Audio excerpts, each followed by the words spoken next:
Hello everyone. Today we are going to learn in higher secondary second year economics. Chapter 1 Introduction to Macroeconomics. Today in this chapter we are going to learn Introduction to Macroeconomics, meaning of macroeconomics, importance of macroeconomics, scope of macroeconomics, limitations of macroeconomics, economy and its types. Introduction to Macroeconomics. Macroeconomics is very much about tying together facts and theories. Don Bush, Fisher and Starts. Don Bush, Fisher and Starts இவர்கள் எழுதிய macro economics என்ற நூலில் macro economics பற்றி இவர்கள் குறிப்பிடுவது macro economics என்பது உண்மைகள் மற்றும் கோட்பாடுகளை ஒருங்கிணைப்பது பற்றியது என்று கூறுகிறார்கள். The subject economics is classified into two branches, namely microeconomics, macroeconomics. Economics என்ற இந்த பாடமானது இரண்டு பிரிவுகளாக பிரிக்கப்படுகிறது. Microeconomics, macroeconomics. Ragnar Friis, a Norwegian economist and the co-recipient of the first Nobel Prize in Economic Science, coined the words micro and macro. Norway நாட்டைச் சேர்ந்த பொருளாதார அறிஞர், Norwegian economist. இவர்தான் பொருளாதாரத்துக்கான முதல் நோபல் பரிசை பெற்றவர்.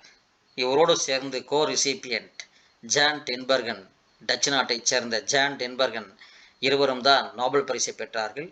இதிலே நார்வீஜியன் எக்கானமிஸ்ட் ராக்னர் ஃப்ரிஸ் சொல்கிறார், மைக்ரோ என்பது ஸ்மால் சிறிய, மேக்ரோ என்பது லார்ஜ் பெரிய என்று இந்த பெயரை உருவாக்கியவர் இவர்தான். மைக்ரோ மேக்ரோ என்ற பெயரை உருவாக்கியவர் இவர்தான். இதை உருவாக்கிய ஆண்டு 1933. However, macroeconomics in its modern form began with John Maynard Keynes and his book The General Theory of Employment, Interest and Money, published in 1936. In the year 1936, John Maynard Keynes, British economist, published a book The General Theory of Employment, Interest and Money. அதுக்கப்புறம் தான் இந்த macro economics ஒரு புது வடிவத்தை பெற்றது. Keynes offered an explanation for fallout from the Great Depression when goods remained unsold and workers unemployed. Great Depression, பெருமந்தம் 1929 1929ல் தொடங்கின இந்த great depression, இந்த பீரியடில் உற்பத்தி செய்யப்பட்ட பொருட்கள் எல்லாம் விற்கப்படாமல் தேங்கி கிடந்தது. வேலைக்கு செல்லும் தொழிலாளர்கள் வேலை இல்லாமல் திண்டாடினார்கள். இந்த மந்த நிலையிலிருந்து, டிப்ரெஷன் பீரியடிலிருந்து இந்த கேபிட்டலிஸ்ட் கண்ட்ரி, முதலாளித்துவ நாடுகளை காப்பாற்றுவதற்காக இவர் ஆற்றிய பெரும் பங்குக்காகத்தான் இவரை father of modern macro economics என்று நாம் சொல்லுகின்றோம். Father of modern economics, John Maynard Keynes. இதுவரையில் இந்தியாவை பொறுத்தவரையில் இரண்டு இந்தியர்கள் நோபல் பரிசு பெற்றிருக்கிறார்கள். ஒருவர் அமார்த்திய குமார் சென், மற்றவர் அபிஜித் பானர்ஜி, சமீபத்தில் பரிசு பெற்றவர் தன் மனைவியோடு சேர்ந்து. The word macro is derived from the Greek word makros, meaning large. கிரேக்க மொழி வார்த்தை மேக்ராஸ், MAKROS, அதிலிருந்து வந்ததுதான் மேக்ரோ என்ற ஆங்கில வார்த்தை MACRO. மேக்ரோ என்று சொன்னால் மிகப்பெரிய என்று பொருள். கிரேக்க மொழி வார்த்தை மேக்ராஸ், அதிலிருந்து வந்தது மேக்ரோ என்றால் மிகப்பெரிய. Hence, macroeconomics is the study of the economy as a whole. பெரிய, அதனால தான் மேக்ரோ எக்கானமின்னு சொல்லக்கூடியது என்னன்னு சொன்னோம்னா ஒரு பெரிய, அந்த அர்த்தத்தில் பெரிய பொருளாதாரம் என்ற வகையில் நாம் படிக்கிறோம். In other words, macroeconomics deals with aggregate such as national income, employment and output. National income, employment, output, உற்பத்தி செய்யக்கூடிய பொருட்கள், இவைகளை பற்றி படிப்பது தான் மேக்ரோ எக்கனாமிக்ஸ். இவைகளை பற்றி ஒட்டுமொத்தமாக படிப்பதுதான் macroeconomics. Macro economics is also known as income theory. Macroeconomics otherwise known as income theory. Macro எக்கனாமிக்ஸ்க்கு இன்னும் ஒரு பெயர் இன்கம் தியரி. தமிழில் நாம் வந்து வருவாய் கோட்பாடு என்று சொல்லுவோம். The subject matters covered in macroeconomics are the areas such as.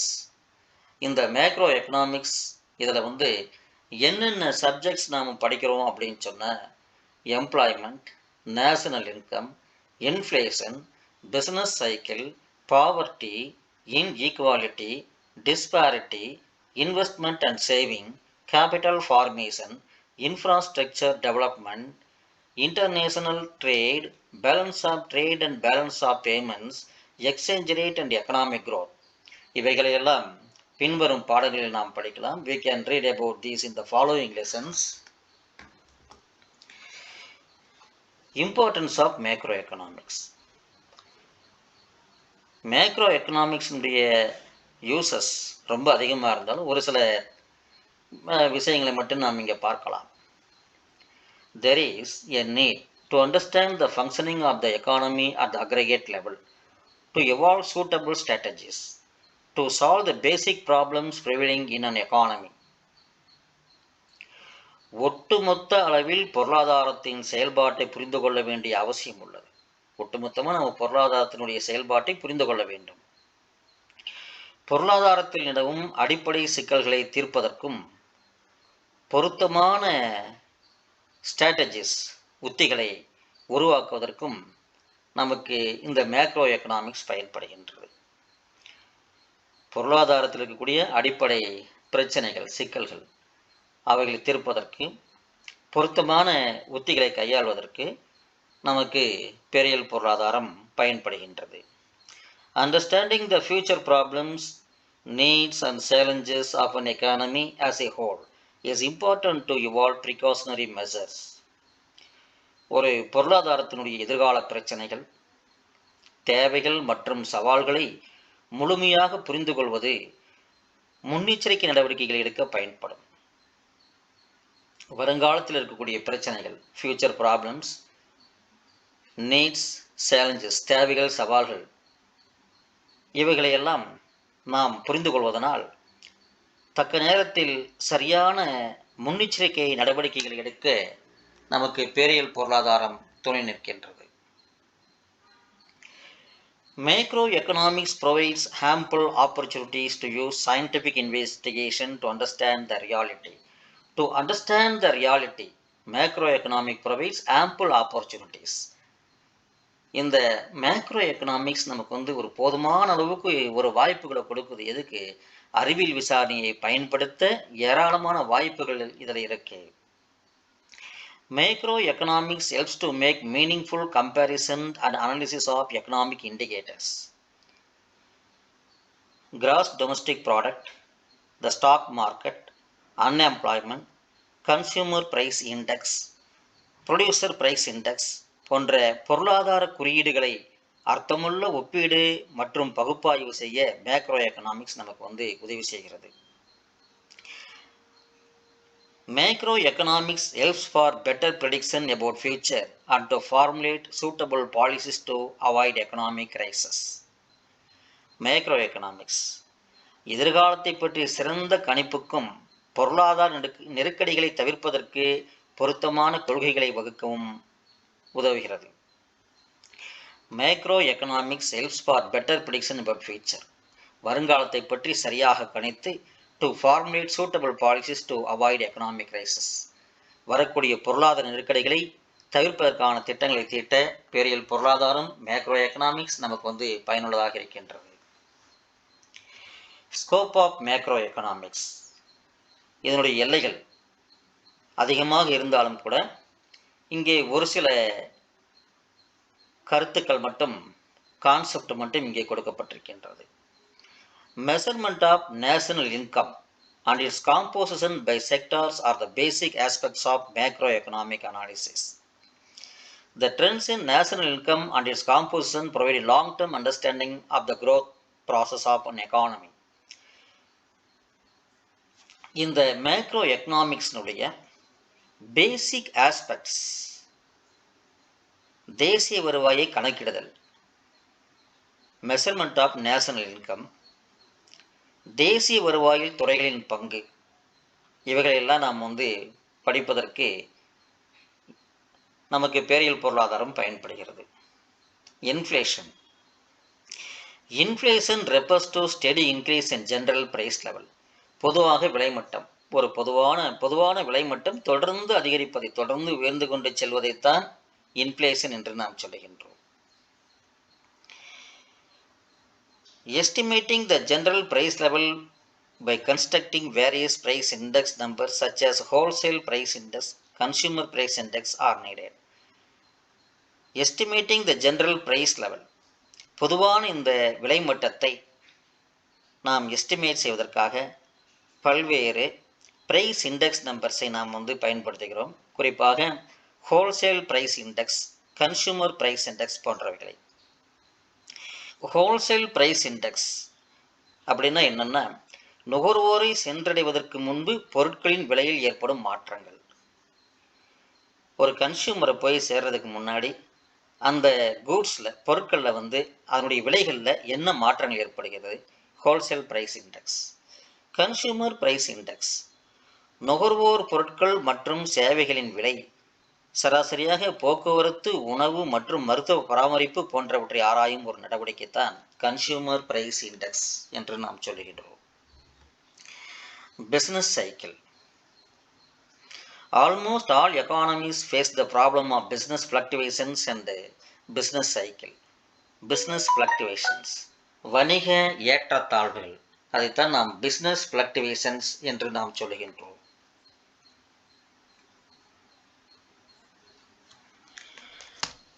The cyclical movements in the economy need to be carefully studied based on aggregate economic variables.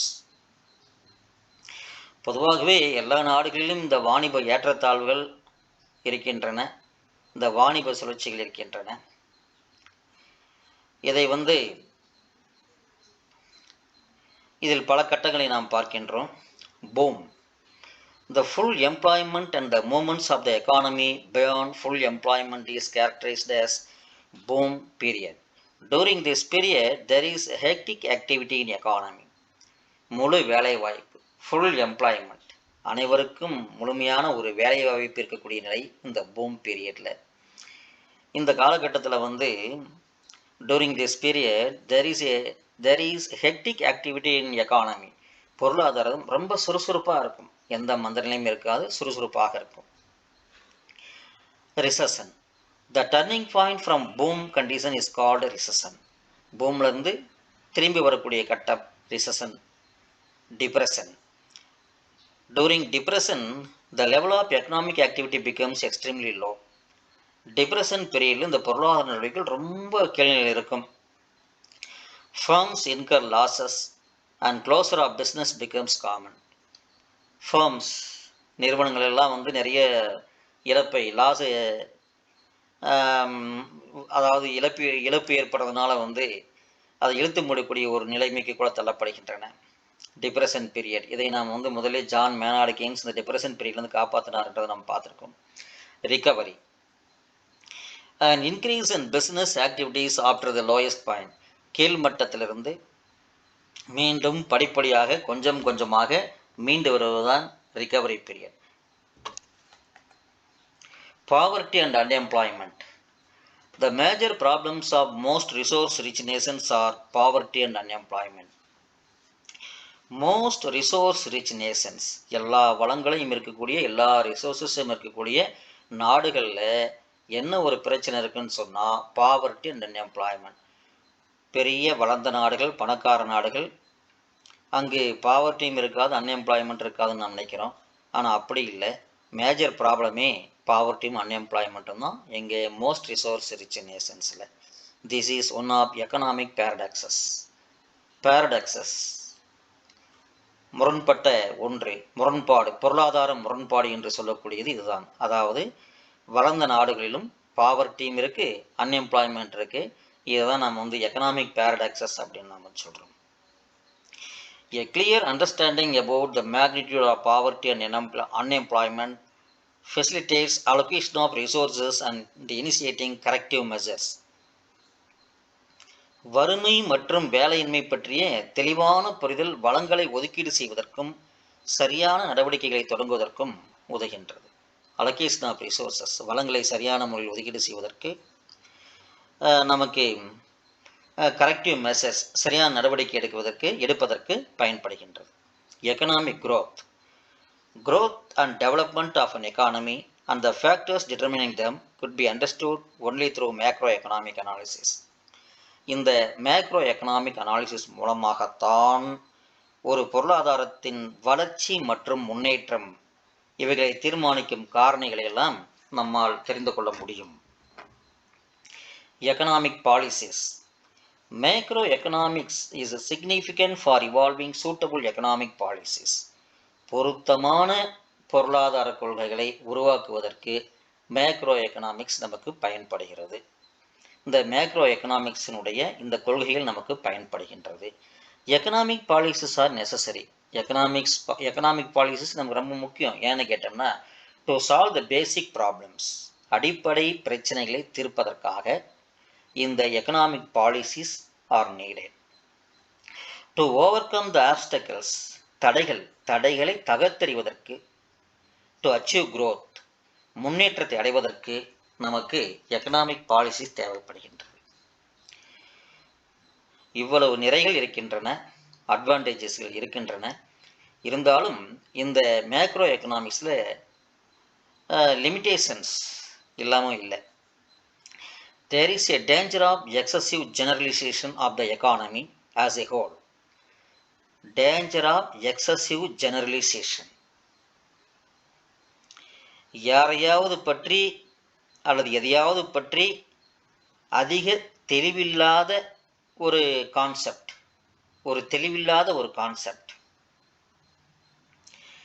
ஒரு உதாரணத்தை சொன்னோம்னா, if an individual withdraws his deposits from the bank, ஒரு individual பேங்க்ல டெபாசிட்டை withdraw பண்ணுறாரு. there is no harm in it. இதில் ஏதாவது தீங்கு இருக்கா, ஹார்ம் இருக்கான்னா எதுவும் இல்லை. ஒரு இண்டிவிஜுவல் வித்ட்ரா பண்ணும்போது எந்த ஹார்மும் கிடையாது. But if all the persons rush to withdraw deposits, the bank would perhaps collapse. ஆனால் எல்லாருமே போயிட்டு வித்ட்ரா பண்ணாங்கன்னா பேங்க் என்ன ஆகும்? It will collapse. இதுதான் the danger of excessive generalization அப்படின்னு நாம் சொல்கிறோம்.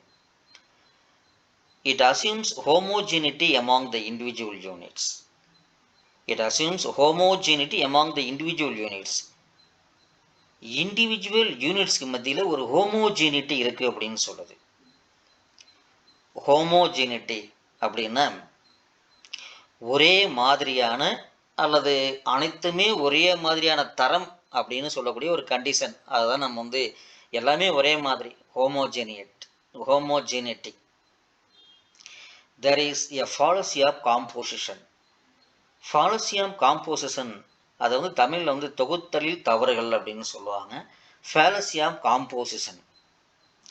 What is good of an individual need to be good for nation and vice versa. இதை இப்படி சொல்லலாம். This tire is made of rubber. Therefore, the vehicle of which it is part is also made of rubber. So, this tire is made of rubber, and therefore we come to a conclusion the vehicle of which it is a part is also made of rubber. This is fallacious, because vehicles are made with a variety of parts, most of which are not made of rubber. And what is good for a country is not good for another country. Economy and its types. இப்பொழுது economy and it's types, அதனுடைய பல்வேறு வகைகளை பற்றி நாம் பார்க்கலாம். The term economy has been defined by A.J. Brown as a system by which people earn their living. வாழ்க்கை வாழ்வதற்காக சம்பாதிக்கக்கூடிய ஒரு சிஸ்டம். மக்கள் தங்கள் பிழைப்புக்காக வாழ்க்கையை அமைத்துக் கொள்ளும் முறை, அதுதான் எக்கனாமிக்ஸ் என்று A.J. Brown சொல்கிறார். A system by which people earn their living. J.R. Hicks. J.R. Hicks and another economist, அவர் என்ன define பண்றார் அப்படின்னா, an economy is a cooperation of producers and workers to make goods and services that satisfy the wants of the consumers. நாம் செய்யக்கூடிய உற்பத்தி செய்யக்கூடிய அந்த goods and service என்ன பண்ணணும்? Satisfy the wants of the consumers. அதுக்காக ப்ரொடியூசரும் ஒர்க்கர்ஸும் செஞ்சுக்கக்கூடிய ஒரு கோஆப்ரேஷன் தான் எக்கானமி அப்படின்னு சொல்லிட்டு ஜேஆர் ஹிக்ஸ் சொல்கிறாரு. An economy is a cooperation of producers and workers to make goods and services that satisfy the wants of the consumers. நுகர்வோர்களின் விருப்பங்களை பூர்த்தி செய்ய பொருட்களும் சேவைகளும் சர்வீசஸ் தயாரிக்கப்படுகின்றன. உற்பத்தியாளர்கள் பொருட்களை தயாரிக்கிறார்கள், பணியாளர்கள் சேவைகளை தயாரிக்கிறார்கள், சர்வீசஸை. உற்பத்தியாளர்களுக்கும் பணியாளர்களுக்கும் இடையே உள்ள கூட்டுறவு தான் பொருளாதாரம். இப்படி சொல்றவர் யாரு? JR Hicks. In short, an economy is referred to any system or area where economic activities are carried out. சுருக்கமாக சொல்ல போனோம்னா, எக்கனாமிக் ஆக்டிவிட்டீஸை செய்யக்கூடிய எந்த ஒரு அமைப்பு, எனி சிஸ்டம் இல்லைன்னா ஒரு பகுதி, ஏரியா, அதுதான் பொருளாதாரம் அப்படின்னு சொல்லி நாம் சொல்லலாம். அதாவது an economy is referred to any system or area where economic activities are carried out. In an economy, the fundamental economic activities are, ஒரு எக்கானமியில் வந்து ஃபண்டமெண்டல் எக்கனாமிக் ஆக்டிவிட்டி அப்படின்றது ப்ரொடக்ஷன் கன்சம்ஷன். ப்ரொடக்ஷனும் கன்சம்ஷனும் தான், உற்பத்தியும் நுகர்வு, அதை வாங்கி நம்ம பயன்படுத்துறது. These two activities are supported by several other activities. இந்த ரெண்டு ஆக்டிவிட்டிக்கு இன்னும் நிறைய ஆக்டிவிட்டிஸ் சப்போர்ட் பண்ணுது. எந்த ரெண்டு ஆக்டிவிட்டிக்கு? ப்ரொடக்ஷன் ஆக்டிவிட்டிக்கும் கன்சம்ஷன் ஆக்டிவிட்டிக்கும். The ultimate aim of these activities is to achieve growth. இந்த ஆக்டிவிட்டீஸ்னுடைய ultimate aim, what is the ultimate aim of these activities அப்படின்னா, அட்டைனிங் growth, ஒரு வளர்ச்சி அடையணும். The exchange activity supports the production and consumption activities. இந்த production consumption ஆக்டிவிட்டீஸுக்கு இன்னொன்று support பண்ண ஒரு ஆக்டிவிட்டி, அதுதான் exchange activity. Production, consumption, exchange. These activities are influenced by several economic and non-economic activities. இந்த ஆக்டிவிட்டீஸை, ப்ரொடக்ஷன், கன்சம்ஷன், எக்ஸ்சேஞ்ச் ஆக்டிவிட்டீஸை இன்னும் சில factors, இன்னும் சில காரணிகள், ஆக்டிவிட்டீஸ் இன்ஃப்ளூயன்ஸ் பண்ணுது, பாதிப்படைய செய்யுது, தாக்குது. என்னன்னு பார்த்தோம்னா, எக்கனாமிக் ஃபேக்டர்ஸ் இருக்குது, நான் எக்கனாமிக், எக்கனாமிக் ஆக்டிவிட்டீஸ் இருக்குது, நான் எக்கனாமிக் ஆக்டிவிட்டீஸ் இருக்குது. இப்போ economic activity, what is meant by economic activity? Economic activity is the activity of making, providing, purchasing or selling goods or services. Making, providing, purchasing or selling goods or services. Any action that involves producing, distributing or consuming products or services in an economic activity. Then what is non-economic activity? A non-economic activity is an activity performed with the purpose of rendering services to others without any consideration of financial gains. Economic ஆக்டிவிட்டியில் நம்ம financial gains எதிர்பார்க்குறோம். But இங்கே நான் economic ஆக்டிவிட்டியில் without any consideration of financial gains, activities that are initiated for personal content or for meeting human sentiments or non economic activities. The major economic activities என்னென்ன இருக்குன்னு பார்த்தோம்னா, transportation, banking, advertising, planning, government policy. அதே மாதிரி the major non-economic activities, environment, health, education, entertainment, governance, regulations. In addition to these supporting activities, in the supporting activities, economic, நான் economic activities மட்டும் இல்லாமல் external activities from other economies இருக்குது. என்னென்ன? Import, export, international relations, emigration, immigration, foreign investment, foreign exchange earnings இதெல்லாம் வந்து இருக்கு. இப்போ வந்து economies can be classified into different types based on the ஒவ்வொரு ஆக்டிவிட்டீஸையும் பேஸ் பண்ணி எக்கானமியை வந்து நம்ம வந்து பல வகையாக நம்ம வந்து கிளாஸிஃபை பண்ணுறோம்.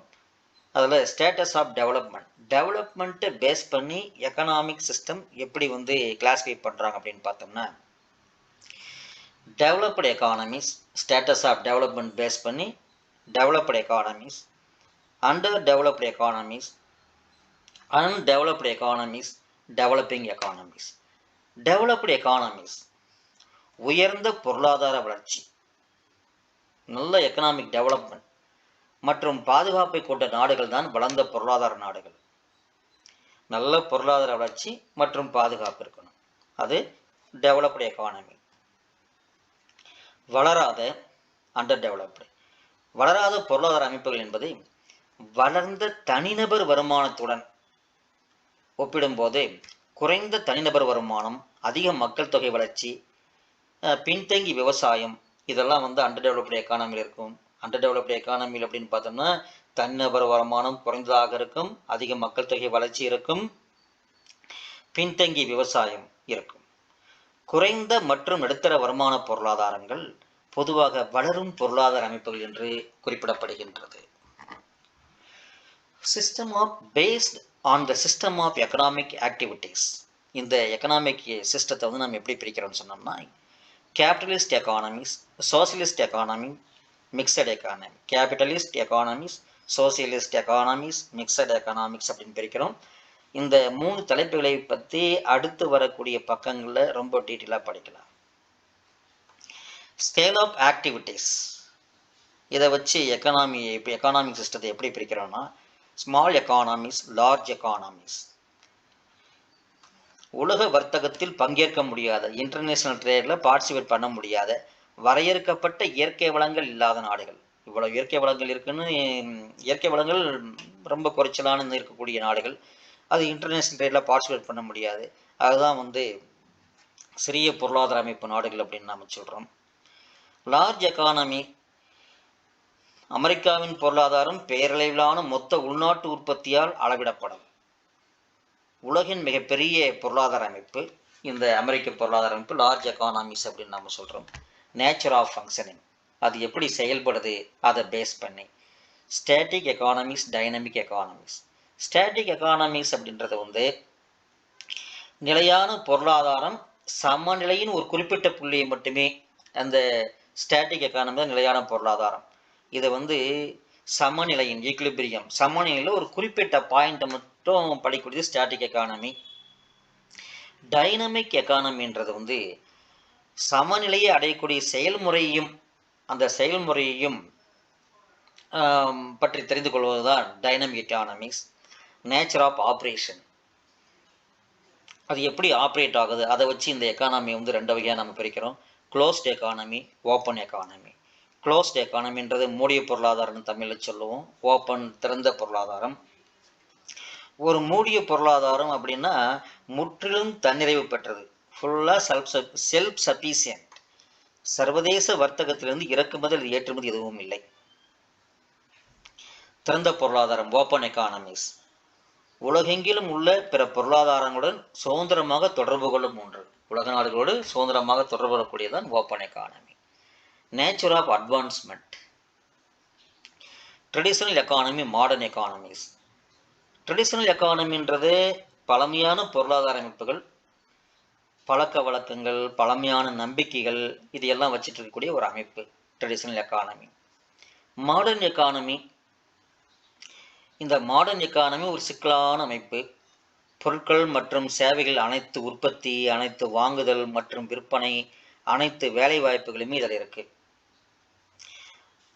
லெவல் ஆஃப் நேஷனல் இன்கம்மை பேஸ் பண்ணி எக்கானாமிக் சிஸ்டத்தை வந்து low income economies, middle income economies, high income economies அப்படின்னு நாம் வந்து பிரிக்கிறோம்.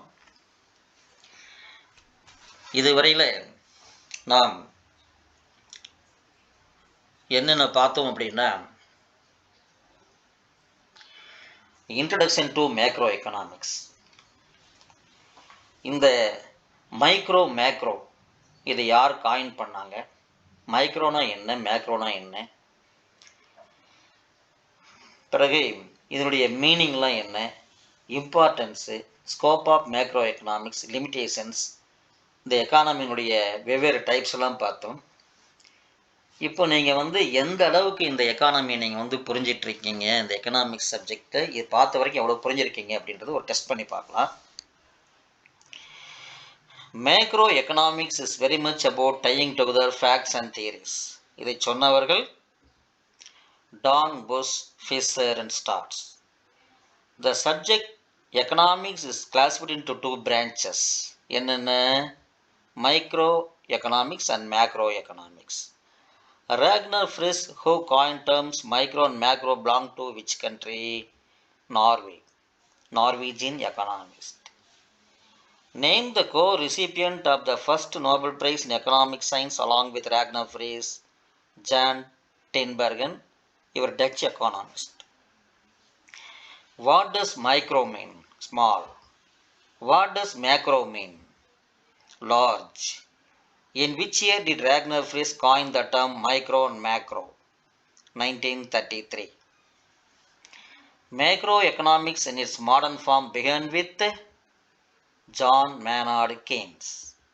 Name the book written by John Maynard Keynes, The General Theory of Employment, Interest and Money. In which year the General Theory of Employment, Interest and Money was published? In 1936. Who offered an explanation for fallout from the Great Depression? John Maynard Keynes. When goods remained unsold and workers unemployed? During the Great Depression. Who is regarded as the father of modern macroeconomics? John Maynard Keynes. The word macro is derived from the Greek word makros. Macroeconomics is the study of the economy as a whole, aggregate அப்படின்னு சொல்லுவாங்க, whole aggregate. Macroeconomics deals with aggregate. Macroeconomics is also known as income theory.